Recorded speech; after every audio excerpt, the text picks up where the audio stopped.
without resolution of the political crisis of a legitimacy of contested election, this country can't move forward. So you can do whatever you want, you can play around with your GDP deflators. You can play around with your GDP regressions and economic modeling, unless and until you resolve the political crisis in Zimbabwe, this economy will not move. Remember, an economy is 40% economic technicalities. It is 60% confidence and trust. And you can't have trust and confidence unless you restore legitimacy. So we contend, number one, that we have to resolve the political crisis. This includes demilitarization of the state, liquidating the securocratic state. This includes political dialogue under the correct circumstances, a mutually agreed facilitator, creation of basic conditions that are suitable to dialogue, cessation of political persecutions. As I'm talking to you right now, 3/4 of our entire leadership as MDCA Alliance is in prison or facing remand. Our spokesperson here, Fadzai Mahere, our organizer Chibaya, our vice presidents, everyone is under scrutiny. But not just us, the rest of civic society, young Mucheyiwa, young Gadziwore, everyone is under attack. We have to resolve the political question first as a precondition. That's number one. Number two, macroeconomic stability. Now we are into real economics. Macroeconomic stability, starting with fiscal consolidation. Starting with fiscal consolidation, we eat what we kill. We have to balance the books. In economics, ladies and gentlemen, 1 minus 2, it can't. If 1 minus 2 is equal to minus 14, you've got a problem. You have to live within your means. We have to eliminate budget, deficit financing. In the National Development Strategy, the government says we need to keep the deficit at 3% of GDP. We in the MDCA Alliance propose that there must be a law that says the government lives within its means, and the constitution must be amended to ensure that there is no deficit financing. A government must live within its means. Number two, again, as part of fiscal consolidation. So this is number two. As part of fiscal consolidation, we propose the retrenchment of unnecessary expenditure. The purchase of expensive vehicles. If you go to 7-Eleven's vehicle village and you see a nice vehicle, you must know that it belongs to a permanent secretary, it belongs to what? Thanks to COVID, at least they've not been traveling. Otherwise, their travel bill would have been around US $200 million, $300 million. So the government must retrench unnecessary expenditure and live within its means. Number two, as part of macroeconomic stabilization, is the restoration of real wages. We propose as MDC Alliance that teachers, nurses, and doctors and the rest of the public services must be paid in US dollars. There must be restoration of real wages in the country. C, we propose that there must be compensation for those that lost their pensions, both in 2009 and in 2019. In other words, the recommendations of the Justice Smith Commission of Inquiry must be implemented. And we propose that there must be an act of parliament. There must be an act of parliament that deals with compensation for the two phases of loss that the country has suffered. The loss of 2008 and the loss of 2019. We propose currency reform, ladies and gentlemen. It's part of macroeconomic stability. So our proposal is that SI 142 of 2019 must be repealed. Let's go back to the regime of multiple currencies, including in that basket the Zimbabwean dollar. But where we differ now with our colleagues in ZANU-PF is that there must be no Dutch auction system. The exchange rate must be liberalized. When it's liberalized, it will find stability. In my own estimation, it will probably be around 1:80, 1:180. Let it settle. Number three, we propose that the export surrender requirements, which have been fueling the Reserve Bank's quasi-fiscal activities must be scrapped. In the immediate short term, as MDCA Alliance, we propose to randify the economy and join the Rand Monetary Union. We propose to join the Rand Monetary Union. And our proposal is anchored on the fact that the US dollar is an overpriced currency. In the last 2 years alone, it is appreciated by over 19%. It makes our exports very uncompetitive. It makes our exports very uncompetitive. So we have to devalue. Zimbabwe has to devalue not to our own currency, but to a currency that is fairly stable, but that is international standing, and that currency is the rand. But of course, to join the rand, Zimbabwe has to do certain things. It has to attempt to reform.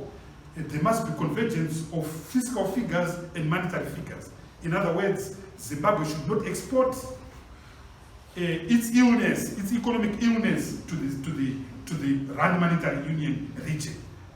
So that's why we say in the immediate short term, because you are going to require 2 years, 3 years to deal with the disease of the Zimbabwean economy before you achieve macroeconomic convergent figures that will allow the rest of that region to accept you. And the Rand Monetary Union, as you know, is the oldest union in the world, established in 1908. It's older than ECOWAS, it's older than the European Union, it's older than many unions. And also it fits into our agenda of regional integration.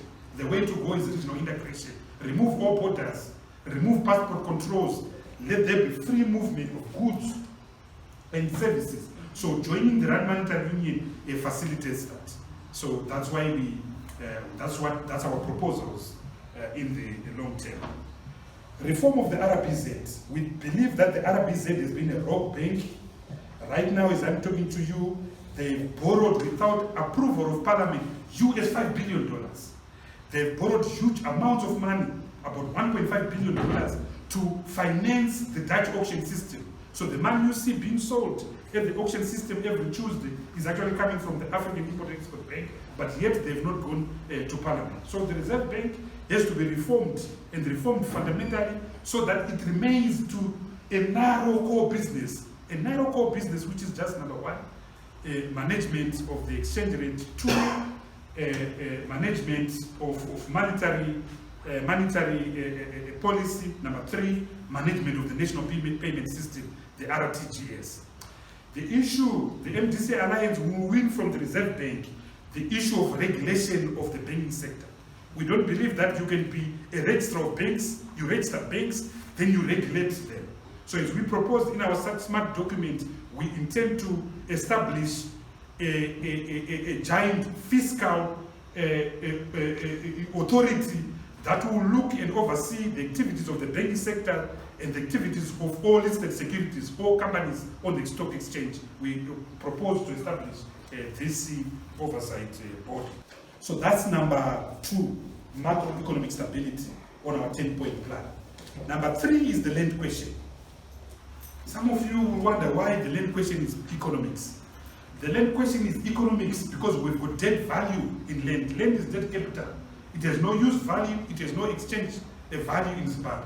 So the MDC Alliance proposes that every beneficiary of the land reform program must be given a title deed which you will then be able to use in a bank to borrow. Because funding agriculture can be done by the government. The government doesn't have that capacity. So we believe that farmers should be given title deeds which they should be able to securitize. The issue of compensation is defined in the Constitution. We don't believe in the global compensation agreement of $3.5 billion US. We believe that it was done outside the Constitution, done outside an act of Parliament that determined the modus operandi of the evaluation of the compensation. So we propose a people-driven process that is anchored in an act of law. People should be consulted on compensation. And many will ask, why are we compensating white land owners when we have not compensated the victims of Gukulahundi? Why are we compensating white land owners when we have not compensated the victims of Operation Murabachina in 2005? Why are we compensating white farmers to the tune of $3.5 billion when we are not compensating black workers who are not working on the farm? So we propose a people-driven issue on compensation to rest the land question once and for all. That is what we propose. And resolving the land question is so key because a country can't survive without a land market. A country can't survive without a land market. There's no land market in Zimbabwe. Yet we're an agriculture-driven economy. So if ZANU says the land is the economy, but it can't be the economy if it doesn't have use value and exchange value. That's why we propose to give people title deeds and restore the land market so that any child who wants to buy a farm can buy a farm. And if you go on farms right now, 60% of farms are now being leased to white people because our brothers and sisters on land are not farmers. They just took these things by auto but you go.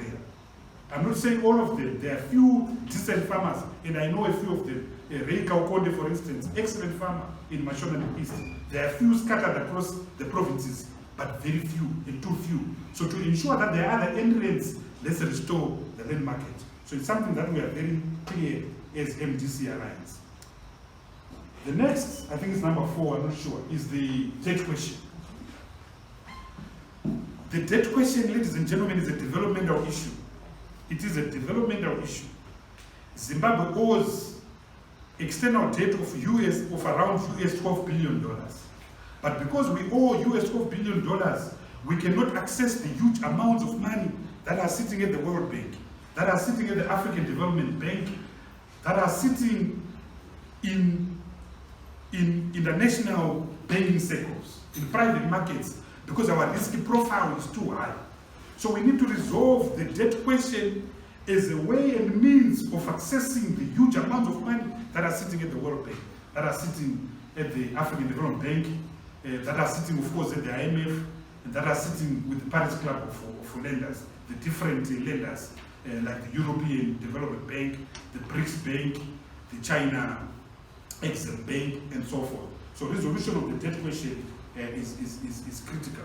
And we propose a program we call SAT. Those of you who have read our SMART document, we call that debt redemption program SAT. The next issue, which I think is number 5, is gross capital formation. The country's infrastructure needs to be developed. The country's infrastructure needs to be developed. We've got a red network of 100,000 kilometers, but less than 7% of it is tarred. Our roads need to be tarred because transport and the roads are an artery of civilization. Rural electrification, power. We are producing around 600 to 500 megawatts of energy when installed capacity is 2,000 megawatts, when our real demand should be around 4,000 megawatts. So we need to build Patoka. We need to embark on an ambitious program of putting solar in people's homes. There should be a law, as we proposed in our SMART document, there should be a law compelling every household in Zimbabwe to have at least a solar diesel. A light and sunshine is a commodity that we have in plenty supply. We don't have water in Zimbabwe, but we've got sunshine and we've got a constant weather. So the issue of gross capital formation is so key. We have to modernize our country. I always say that if you wake up someone who died in 1968 in Harare, you won't get lost. You don't see a crane. You don't see concrete in Zimbabwe. The only thing that that person will be confused is where there was Samora Machel. So where there was Jameson Avenue, there's now Samora Machel. Where there was Moffat Street, there's now Takawira. Where there was Baker Avenue, there's now Nelson Mandela. That's the only thing we've not developed. A country cannot develop without gross capital formation. The next thing of our plan, I think, is is jobs, modernization, and industrialization. On this one, I want to emphasize that the accumulation model that Zimbabwe is using is false. We are still using the accumulation model of extraction. So if you take our minerals, and we are a mineral-driven economy, every mineral that is mined in Zimbabwe is extracted in its raw form and imported outside the country. Whether it's black granite in Mutoko, whether it's our diamonds in Mocha, whether it's gold across the country, whether it's platinum, whether it's chrome, it's exported in its raw form. So if you were to work Sisudon roads right now, you won't get lost because the accumulation model is still extractive the way he left it. If you take our agriculture, our biggest cash crop is tobacco. 90% of the tobacco that is harvested in this country is exported to China, to the United States of America. to England through a BAT, through Rothmans of Pall Mall. That is a disaster, ladies and gentlemen. Why can't we value add that tobacco so that we sell cigarettes to Zimbabwe, instead of road tobacco? So we propose to alter the accumulation model from one based on extraction to one based on industrialization and value addition. And Zimbabwe is endowed with natural resources. If you go to Mad North, there is wood there, hardwood. If you go to Manicaland, there is softwood. There is tourism, fantastic tourism assets. If you go to Mad South, there is cattle there. There is irrigation, there. If you go to Marsh East, to Mutoko, there are fantastic vegetables. Why can't we start a pastry factory at Mutoko Growth Point? So instead of buying ketchup, we buy Uchka ketchup from the Nyamziwas in Mutoko. So we are preaching value addition and the alteration of the accumulation model as a way of creating jobs, as a way of modernizing our country. The other thing that is also critical, we have to attract foreign direct investment. But we can't attract foreign direct investment if we are beating up people on the streets of Harare. We can't attract foreign direct investments if property rights and people's pensions are insecure. We can't attract foreign direct investment if there is a foreign currency exchange regime that changes every 6 months. We can't attract foreign direct investment where there is a 4-tier, 5-tier pricing system. There's a price of goods in cash US dollars. There's a price of goods in RTGS dollars. There's a price of goods in EcoCash. There's a price of goods in Zipit. What kind of country is that? A banana republic. A dog's breakfast, and I submit one which not many dogs would want to touch anyway, by a long mile. So the issue of attracting foreign direct investment is so key. Can I be protected?